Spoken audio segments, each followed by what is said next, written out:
El Evangelio como me ha sido revelado, de María Valtorta. Audiolibro 6. Pasión y muerte de Jesús. Capítulo 608. La vía dolorosa del Pretorio al Calvario. 26 de marzo de 1945. Pasa un poco de tiempo así. No más de una media hora, quizás incluso menos. Luego, Longino, encargado de presidir la ejecución, da sus órdenes. Pero, antes de que conduzcan a Jesús a la calle para recibir la cruz y ponerse en camino, Longino, que le ha mirado 2 o 3 veces con una curiosidad que ya se tiñe de compasión, y con esa mirada práctica de la persona que no es nueva en determinadas cosas, se acerca con un soldado y ofrece a Jesús un alivio. Una copa de vino, creo, porque vierte de una cantimplora militar un líquido blondo róseo claro. Te confortará. Debes tener sed, y fuera hace sol. El camino es largo. Mas Jesús responde: que Dios te premie por tu piedad, pero no te prives tú de ello. Yo estoy sano y fuerte, tú. No me privo. Y además, aunque así fuera, lo haría con gusto, por confortarte. Un sorbo, para que yo vea que no aborreces a los paganos. Jesús no insiste en rechazarlo y bebe un sorbo de esa bebida. Tiene ya desatadas las manos. Tampoco tiene ya la caña ni la clámide, así que puede beber sin ayuda. Luego ya no quiere más, a pesar de que esa bebida fresca y buena debe significar un gran alivio de la fiebre, que empieza a manifestarse en unas estrías rojas que se encienden en las pálidas mejillas y en los labios secos, agrietados. Toma, toma, es agua y miel, da fuerzas, calma la sed. Me produces compasión, sí, compasión. No eres tú hebreo al que habría que matar, en fin, yo no te odio, y trataré de hacerte sufrir solo lo inevitable. Pero Jesús no bebe otra vez. Verdaderamente tiene sed. Esa tremenda sed de las personas exangües y de los que tienen fiebre. Sabe que no es bebida que contenga narcótico y bebería con ganas. Pero no quiere sufrir menos, y yo comprendo, por luz interna, como lo que acabo de decir, que aún más que el agua melar le alivia la piedad del romano. Que Dios te bendiga por este alivio, dice. Y sonríe. Todavía sonríe, una sonrisa lastimosa, con esa boca suya hinchada, herida, que a duras penas puede contraerse. Es que también, entre la nariz y el pómulo derecho se está hinchando mucho la fuerte contusión del golpe que ha recibido en el patio interior después de la flagelación. Llegan los 2 ladrones, cada uno de ellos rodeados por una decuria de soldados. Es hora de ponerse en marcha. Longino da las últimas órdenes. Una centuria se dispone en 2 filas, distantes unos 3 metros entre ellas, y sale así a la plaza, donde otra centuria ha formado un cuadrado para contener a la gente, de forma que no obstaculice a la comitiva. En la pequeña plaza ya hay hombres a caballo. Una decuria de caballería mandada por un joven suboficial que lleva las enseñas. Un soldado de a pie lleva de la brida el caballo negro del centurión. Longino sube a la silla y va a su lugar, unos 2 metros por delante de los 11 de a caballo. Traen las cruces. Las de los 2 ladrones son más cortas, la de Jesús mucho más larga. Según mi apreciación, el palo vertical no tiene menos de 4 metros. Veo que la traen ya formada. Sobre esto leí, cuando leía, o sea, hace años, que la cruz fue compuesta en la cima del Gólgota, que a lo largo del camino los condenados llevaban solo los 2 palos, en haz, sobre los hombros. Todo es posible, pero yo veo una auténtica cruz, bien armada, sólida, perfectamente encajada en la intersección de los 2 brazos, y bien reforzada con clavos y tuercas en aquellos.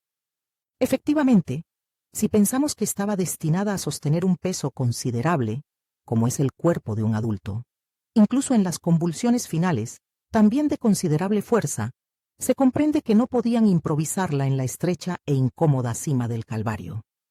Antes de darle la cruz, le pasan a Jesús, por el cuello, la tabla con la inscripción Jesús Nazareno, Rey de los Judíos. Y la cuerda que la sujeta se engancha en la corona, que se mueve y que araña donde no estaba ya arañado, y que penetra en otros sitios, causando nuevo dolor, haciendo brotar más sangre. La gente se ríe, de sádica alegría, e insulta y blasfema. Ya están preparados. Longino da la orden de marcha. Primero el nazareno, detrás los dos ladrones. Una decuria alrededor de cada uno, haciendo de ala y refuerzo. Será responsable el soldado que no impida agresión mortal a los condenados. Jesús baja los 3 peldaños que conectan el vestíbulo con la plaza. Y se ve inmediatamente que está muy debilitado.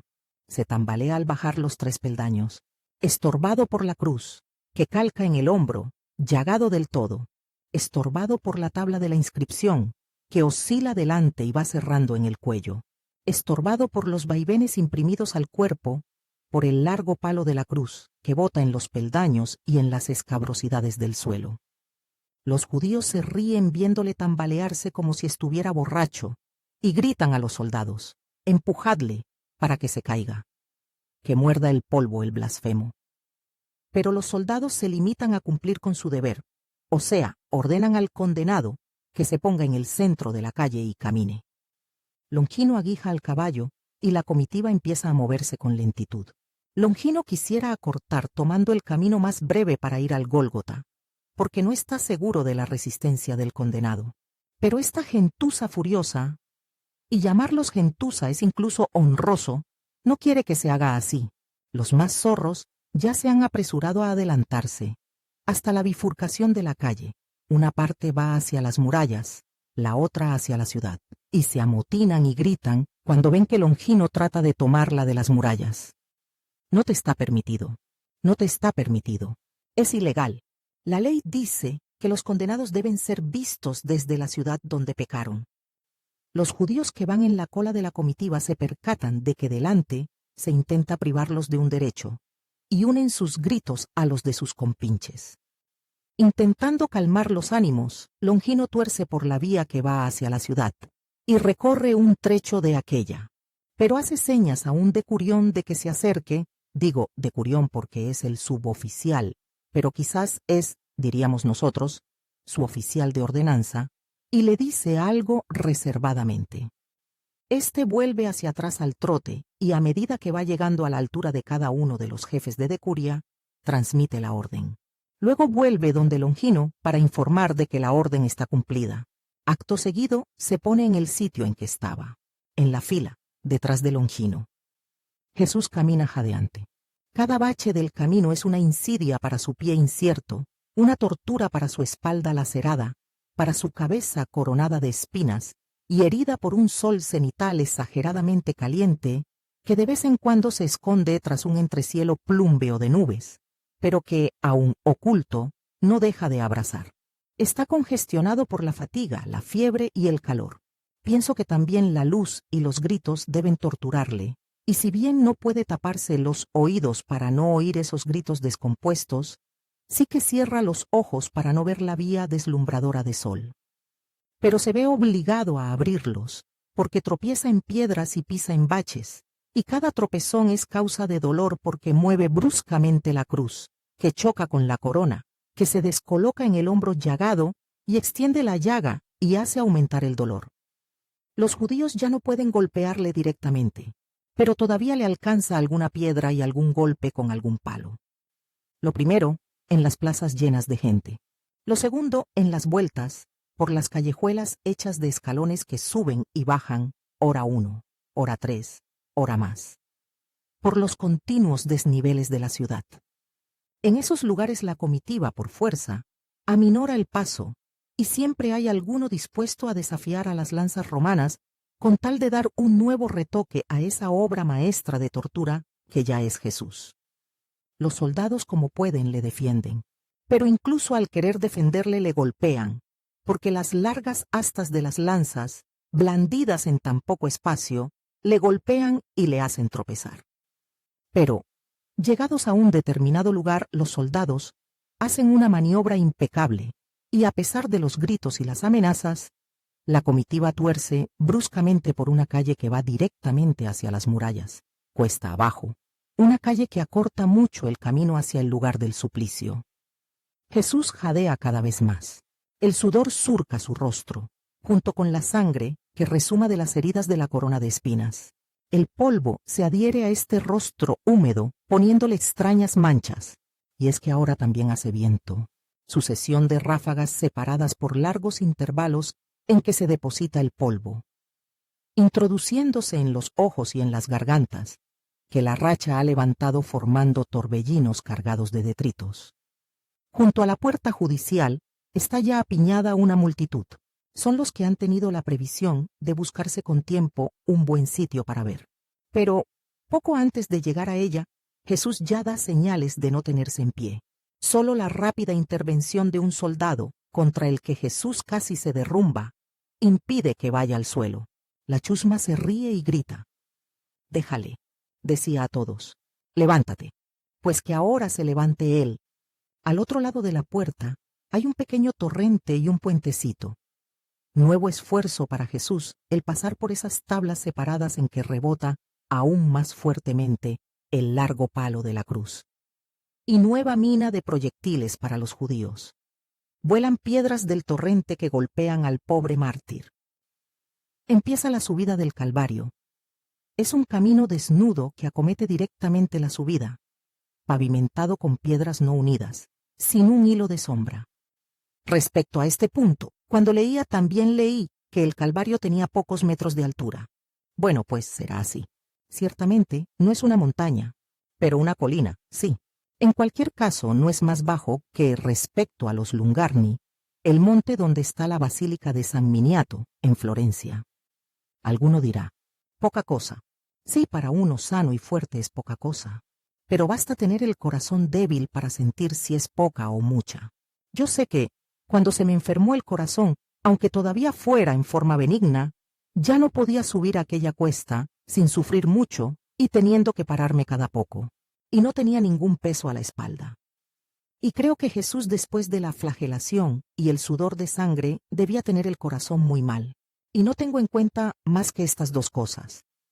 Jesús, por tanto, subiendo y con el peso de la cruz, que siendo tan larga debe pesar mucho, sufre agudamente. Encuentra una piedra saliente. Estando agotado, levanta muy poco el pie y tropieza. Cae sobre la rodilla derecha. De todas formas, logra sujetarse con la mano izquierda. La gente grita de contento. Se pone en pie de nuevo. Continúa. Cada vez más encorvado y jadeante, congestionado, febril. El cartel, que le va bailando delante, le obstaculiza la visión. La túnica, que ahora que va encorvado, arrastra por el suelo por la parte de delante, le estorba el paso. Tropieza otra vez y cae sobre las dos rodillas, hiriéndose de nuevo en donde ya lo estaba. Y la cruz, que se le va de las manos y cae al suelo, tras haberle golpeado fuertemente en la espalda, le obliga a agacharse para levantarla y a esforzarse en cargarla sobre las espaldas. Mientras hace esto, aparece netamente visible en el hombro derecho la llaga causada por el roce de la cruz, que ha abierto las muchas llagas de los azotes y las ha unificado en una sola que resuma suero y sangre, de forma que la túnica blanca está en ese sitio del todo manchada. La gente llega incluso a aplaudir por el contento de verle caer tan mal. Longino incita a acelerar el paso, y los soldados, con golpes dados de plano con las dagas, instan al pobre Jesús a continuar.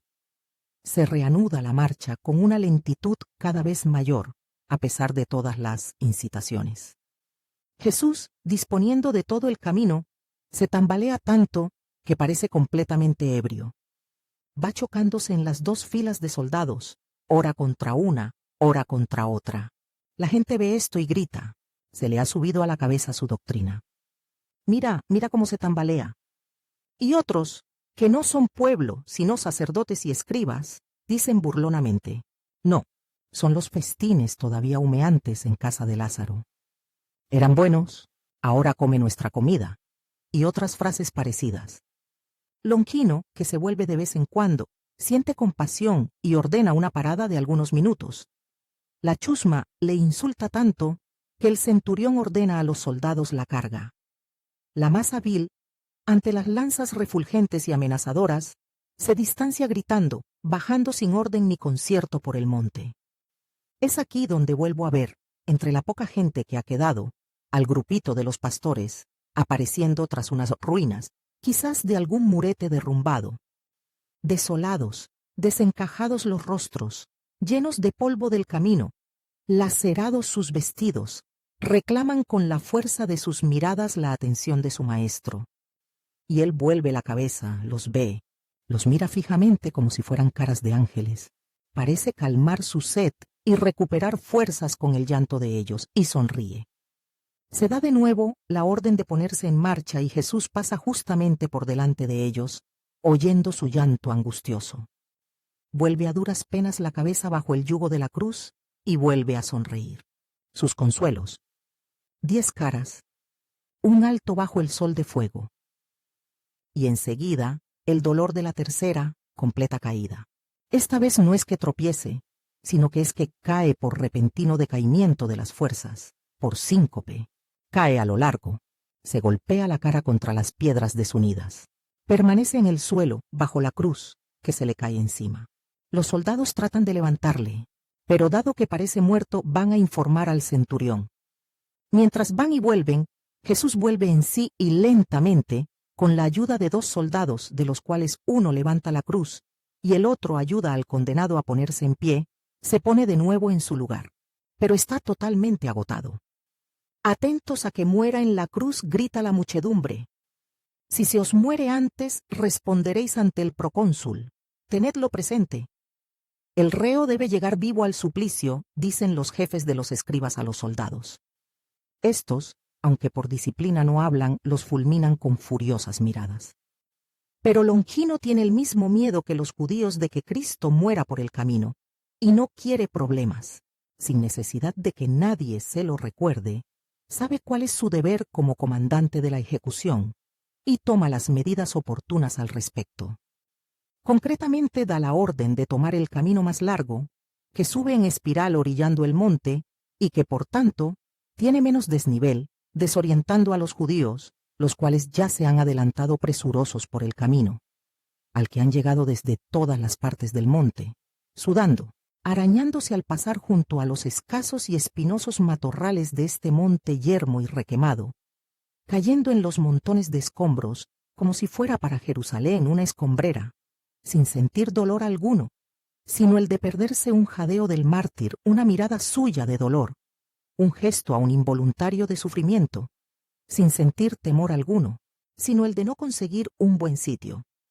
El camino tomado por Longino parece un sendero que, a fuerza de haber sido recorrido, se ha transformado en un camino bastante cómodo. El cruce de los 2 caminos está localizado, aproximadamente, en la mitad del monte. Pero observo que más arriba, en 4 puntos, el camino directo se ve cortado por este que asciende con menos desnivel, aunque con un recorrido mucho más largo. Y en este camino hay personas que suben, pero que no participan del indigno jolgorio de los posesos que siguen a Jesús para gozar de sus tormentos. La mayor parte son mujeres que van llorando veladas. También algún grupito de hombres, en verdad, muy exiguos, que muy por delante de las mujeres están para desaparecer de la vista cuando el camino, en su recorrido, orillando el monte, tuerce. Aquí el Calvario tiene una especie de punta en su caprichosa estructura, de forma de morro por una parte, escarpada por la otra. Trataré de darle una idea de su aspecto tomado de perfil. Pero tengo que volver la página, porque aquí me viene mal por falta de espacio. Los hombres desaparecen tras la punta rocosa y los pierdo de vista. La gente que seguía a Jesús grita de rabia. Era más bonito para ellos verle caer, con repugnantes imprecaciones contra el condenado y contra el que le guía. Parte de ellos se ponen a seguir a la comitiva judicial, y otra parte prosigue, casi corriendo, hacia arriba por el camino empinado, para desquitarse, con un magnífico puesto en la cima, de la desilusión que han experimentado. Las mujeres que van llorando y que se encuentran en el punto que señalo con la letra D, se vuelven al oír los gritos y ven que la comitiva tuerce por ahí. Se detienen entonces y, temiendo que los violentos judíos las arrojen ladera abajo, se pegan bien al monte. Cubren aún más su cara con los velos. Una va completamente velada como una musulmana, dejando descubiertos solo los ojos, negrísimos. Van muy ricamente vestidas, custodiadas por un viejo robusto cuya cara, yendo él todo envuelto en su capa, no distingo. Veo solo su larga barba, más blanca que negra, por fuera de su obscurísima y grande capa. Cuando Jesús llega a su altura, ellas lloran más fuerte y se inclinan con profunda reverencia. Luego se aproximan resueltamente. Los soldados quisieran mantenerlas a distancia, sirviéndose de las astas. Pero la que estaba del todo tapada como una musulmana, aparta un instante el velo ante el alférez, que ha llegado a caballo para ver qué obstáculo nuevo es este. Y el alférez da la orden de dejarla pasar. No puedo ver ni su cara, ni su vestido, porque ha apartado el velo con la rapidez de un relámpago, y el vestido está enteramente oculto bajo un manto largo que llega hasta los pies. Un manto tupido y completamente cerrado por una serie de hebillas. La mano que un instante sale para apartar el velo es blanca y hermosa, y es, junto con los negrísimos ojos, la única cosa que se ve de esta alta dama, que sin duda es persona influyente, a juzgar por la forma en que el lugarteniente de Longino la obedece. Se acercan a Jesús llorando y se arrodillan a sus pies, mientras él se detiene jadeante. Jesús, a pesar de todo, sabe sonreír a estas mujeres compasivas y al hombre que las escolta, que se descubre para mostrar que es Jonatán. Pero a él los soldados no le dejan pasar, solo a las mujeres. Una de ellas es Juana de Cusa, y está más maltrecha que cuando agonizaba.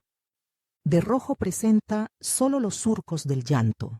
Todo el resto de la cara es níveo, con esos dulces ojos negros que, tan empañados como están, parecen ahora de un violeta obscurísimo, como ciertas flores.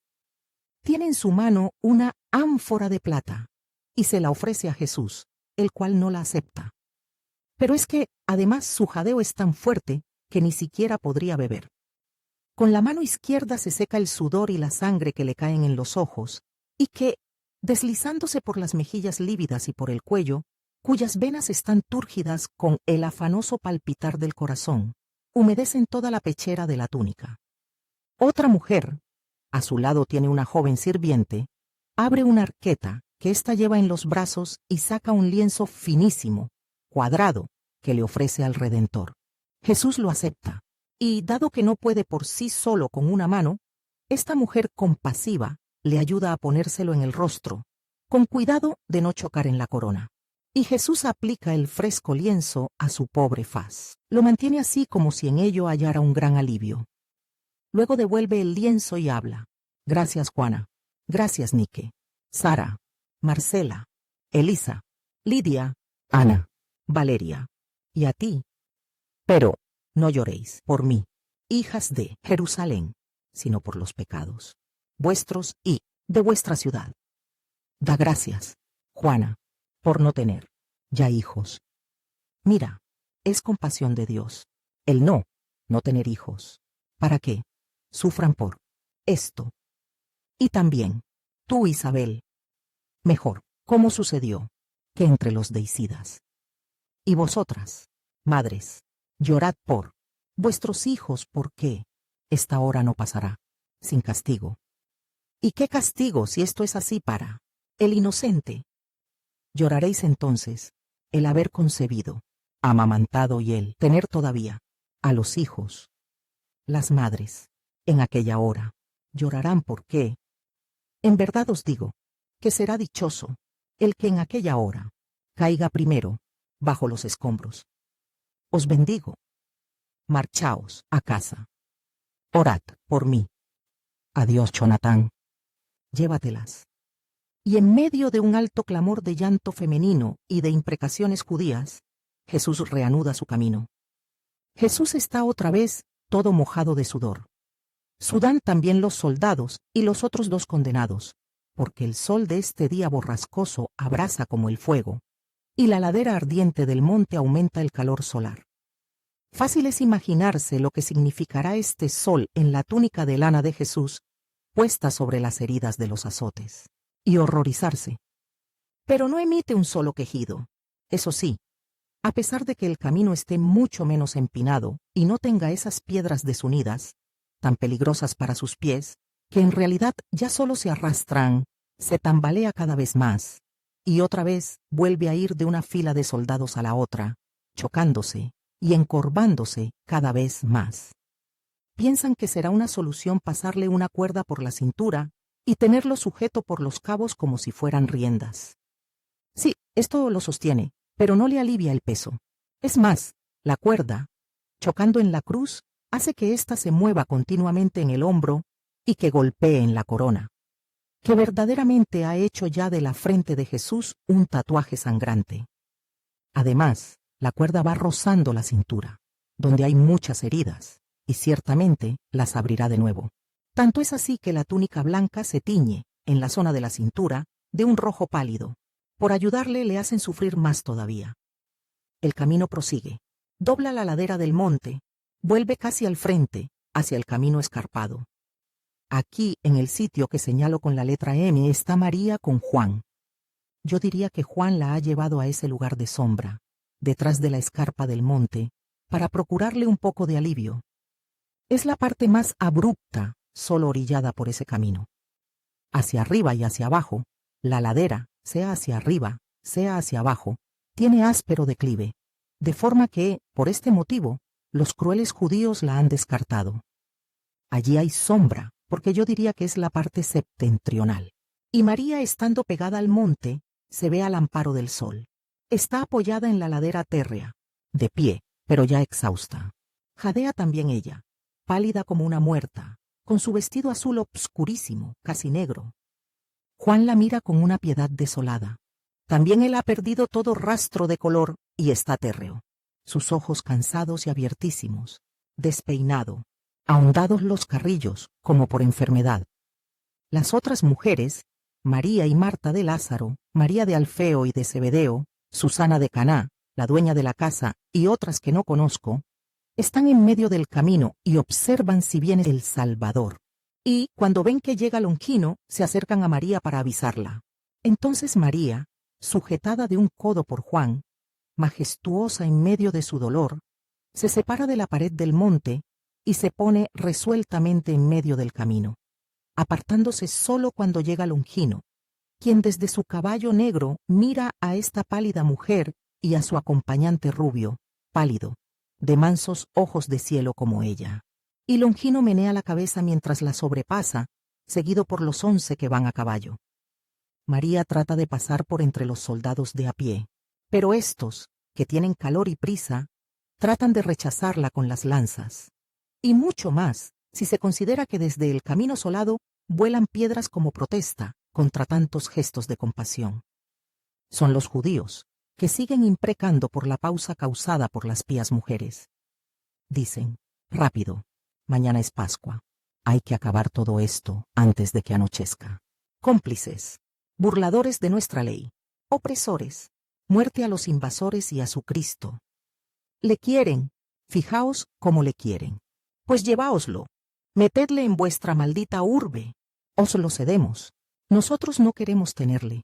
Las carroñas para las carroñas, las lepras para los leprosos. Longino se cansa y espolea al caballo, seguido por los 10 lanceros, contra la jauría insultante, que por segunda vez huye. Y, haciendo esto, Longino ve parado un pequeño carro, sin duda, ha subido desde los huertos que están al pie del monte, un pequeño carro que espera con su carga de verduras a que pase la turba para bajar a la ciudad. Creo que un poco de curiosidad propia y de los hijos ha hecho al cireneo subir hasta allí, porque de ninguna manera tenía necesidad de hacerlo. Los 2 hijos, tumbados encima del montón glauco de las verduras, miran cómo huyen los judíos y se ríen de ellos. El hombre, sin embargo, un hombre robustísimo de unos 40 o 50 años, en pie, junto al burro, que asustado trata de recular, mira atentamente hacia la comitiva. Longino le mira detenidamente. Piensa que le puede servir. Ordena. «Hombre, ven aquí». El cireneo finge no oír. Pero con Longino no se juega. Repite la orden de una forma que el hombre lanza los ramales a uno de sus hijos y se acerca. «¿Ves a ese hombre?», pregunta. Y al decirlo se vuelve para señalar a Jesús.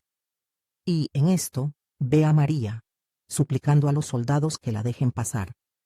Siente compasión de ella y grita: «Dejad pasar a la mujer». Luego vuelve a hablarle al cireneo. «No puede proseguir cargado así. Tú eres fuerte. Toma su cruz y llévala por él hasta la cima». «No puedo. Tengo el burro. Es rebelde. Los chicos no saben dominarle». Pero Longino dice: «Ve, si no quieres perder el asno y ganarte 20 golpes de castigo». El cireneo ya no se atreve a oponer más resistencia. Da una voz a los muchachos: «Id a casa. Pronto. Decid que llego enseguida». Luego se acerca a Jesús. Llega en el preciso momento en que Jesús se vuelve hacia su madre. Solo entonces él la ve venir. Y es que caminaba tan encorvado y con los ojos tan cerrados que era como si estuviera ciego, y grita: «Mamá». Es la primera palabra que expresa su sufrimiento desde cuando está siendo torturado.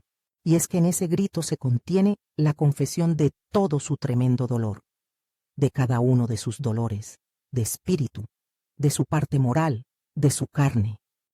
Es el grito desgarrado y desgarrador de un niño que muere solo, entre verdugos, entre las peores torturas, y que hasta de su propia respiración siente miedo. Es el lamento de un niño delirante angustiado por visiones de pesadilla. Y llama a la madre, porque solo el fresco beso de ella calma el ardor de la fiebre. Y su voz ahuyenta a los fantasmas, y su abrazo hace menos temible la muerte. María se lleva la mano al corazón como si hubiera sentido una puñalada. Se tambalea levemente, pero se recupera, acelera el paso, y mientras va hacia su criatura lacerada tendiendo hacia él los brazos, grita: «Hijo». Pero lo dice de una forma tal que el que no tiene corazón de hiena lo siente traspasado por ese dolor.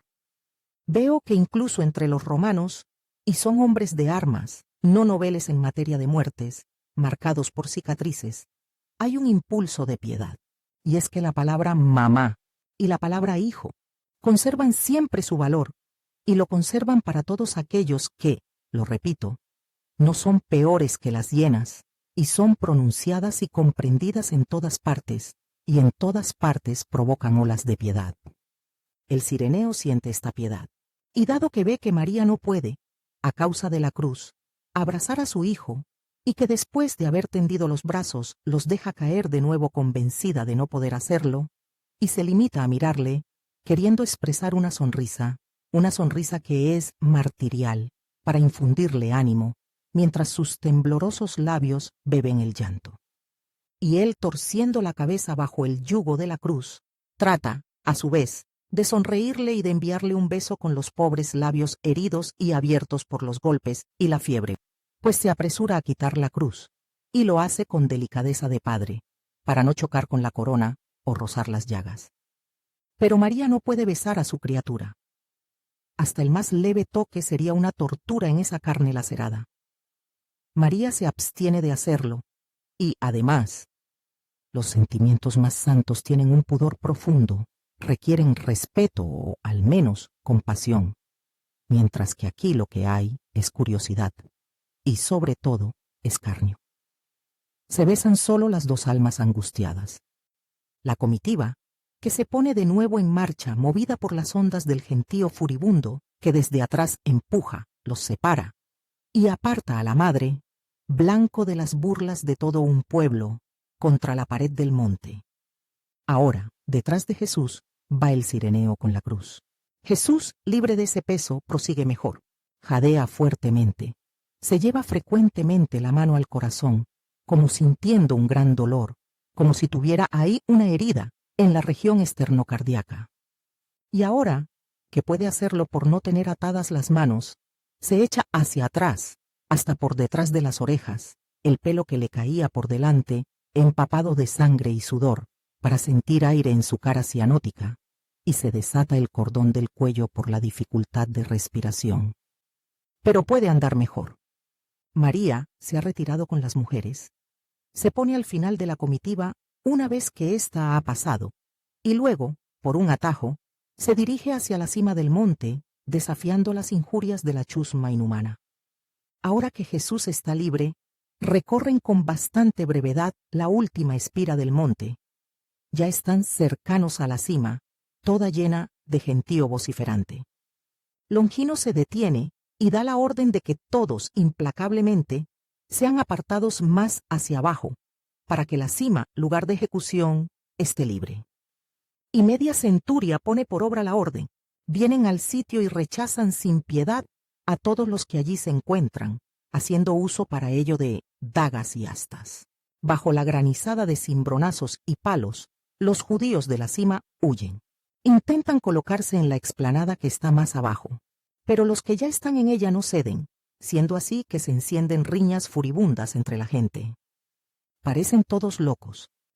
Como le dije el año pasado, el Calvario en su cima tiene la forma de un trapecio irregular levemente más alto por el lado A, tras el cual el monte desciende a pico hasta más de la mitad de su ladera. En este espacio están ya preparados 3 agujeros profundos, recubiertos por dentro de ladrillo o pizarra, en definitiva, hechos con este fin concreto. Al lado de ellos hay piedras y tierra ya preparadas para calzar las cruces. De otros agujeros, sin embargo, no han sacado las piedras. Se ve que los van vaciando según el número que se requiere cada vez. Más abajo de la cima trapezoidal, por la parte en que el monte no desciende con fuerte desnivel, hay una especie de plataforma que constituye un rellano de suave declive. De este salen 2 anchos senderos que bordean la cima, quedando así esta aislada por todos los lados y elevada al menos 2 metros. Los soldados que han apartado de la cima a la gente dominan con persuasivos golpes de astas las riñas y abren paso para que la comitiva pueda marchar sin obstáculos en el último trecho del camino. Y se quedan allí formando cordón, mientras los 3 condenados encuadrados por los soldados de a caballo y protegidos por la otra media centuria por detrás, llegan hasta el punto en que los detienen, al pie de ese palco natural elevado que es la cima del Gólgota. Mientras se desarrollan estos hechos, advierto la presencia de las Marías en el punto que señalo con una M. Un poco detrás de ellas están Juana de Cusa y otras 4 de las damas de antes. Las otras se han marchado. Deben haberse ido solas porque Jonatán está ahí, detrás de su señora. Ya no está la mujer a la que nosotros llamamos Verónica, y Jesús ha llamado Nike. Y lo mismo que ella, falta también su doméstica. Y tampoco está la mujer que iba completamente velada, y fue obedecida por los soldados. Veo a Juana, a la anciana de nombre Elisa, a Ana, es la dueña de aquella casa a donde Jesús va durante la vendimia del primer año, y a otras 2 que no sé identificar mejor. Detrás de estas mujeres y de las Marías, veo a José y a Simón de Alfeo, y a Alfeo de Sara junto con el grupo de los pastores. Han peleado con los que querían cerrarles el paso y los insultaban. Y la fuerza de estos hombres, multiplicada por el amor y el dolor, ha sido tan violenta que han vencido y han creado un semicírculo libre contra el que los vilísimos judíos no se atreven, sino a lanzar gritos de muerte y a amenazar con los puños. No más, porque los callados de los pastores son nudosos y pesados, y a estos jabatos, no hablo impropiamente llamándolos así, porque se requiere un gran valor para enfrentarse a toda una población hostil, siendo pocos, conocidos como Galileos o seguidores del Galileo, no les falta ni fuerza ni tino. Es el único punto de todo el Calvario donde no se blasfema contra el Cristo. El monte hormiguea de gente en los 3 lados que no descienden con fuerte declive. Ya no se ve la tierra amarillenta y desnuda, la cual, bajo el sol que aparece y se oculta, parece un prado florecido lleno de corolas de todos los colores, debido a que está cubierta por una gran cantidad de gorros y mantos de esos sádicos. Pasado el torrente, por el camino más gente. Dentro del recinto de las murallas más gente. En las terrazas más gente. El resto de la ciudad despoblado, vacío, silencioso. Todo está aquí, todo el amor y todo el odio. Todo el silencio que ama y perdona. Todo el clamor que odia e impreca.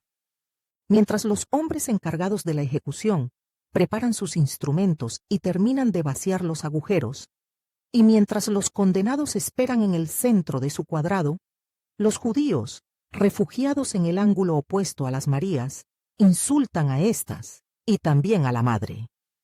Muerte a los Galileos. Muerte. Galileos. Galileos. Malditos. Muerte al blasfemo Galileo. Clavad en la cruz también al vientre que le llevó. Fuera las víboras que dan a luz a los demonios. Muerte a ellas. Limpiad Israel de las hembras que se unen con el macho cabrío. Longino, que ha desmontado del caballo, se vuelve y ve a la madre. Ordena que se haga cesar ese barullo. La media centuria que estaba detrás de los condenados carga contra la chusma y libera del todo el rellano inferior. Y los judíos se echan a correr por el monte, pisándose unos a otros. Echan pie a tierra también los otros soldados. Uno de ellos toma los 11 caballos, además del centurión, y los lleva a la sombra, a espaldas de la ladera B del monte. El centurión se encamina hacia la cima. Juana de Cusa se acerca a él, le para. Le da el ánfora y una bolsa, luego se retira llorando y va al saliente del monte, donde están las otras. Arriba está todo preparado. Se hace subir a los condenados. Jesús pasa otra vez cerca de su madre, la cual emite un gemido que ella misma trata de ahogar llevándose a la boca el manto. Los judíos ven esto y se ríen y se burlan. Juan, el manso Juan, que tiene un brazo pasado por los hombros de María para sostenerla, se vuelve con una mirada fiera, una mirada incluso fosforescente. Si no debiera tutelar a las mujeres, yo creo que cogería a alguno de esos cobardes por el cuello. En cuanto llegan los condenados al palco malhadado, los soldados circundan la explanada por 3 de sus lados. Solo queda vacío el lado que desciende a pico. El centurión da al cireneo la orden de que se vaya, y éste se marcha, a regañadientes ahora. No diría que por sadismo, sino por amor, tanto es así, que se para junto a los galileos y comparte con ellos los insultos que la muchedumbre propina a este escuálido grupo de fieles del Cristo. Los 2 ladrones, blasfemando, arrojan al suelo sus cruces. Jesús calla. La vía dolorosa ha terminado.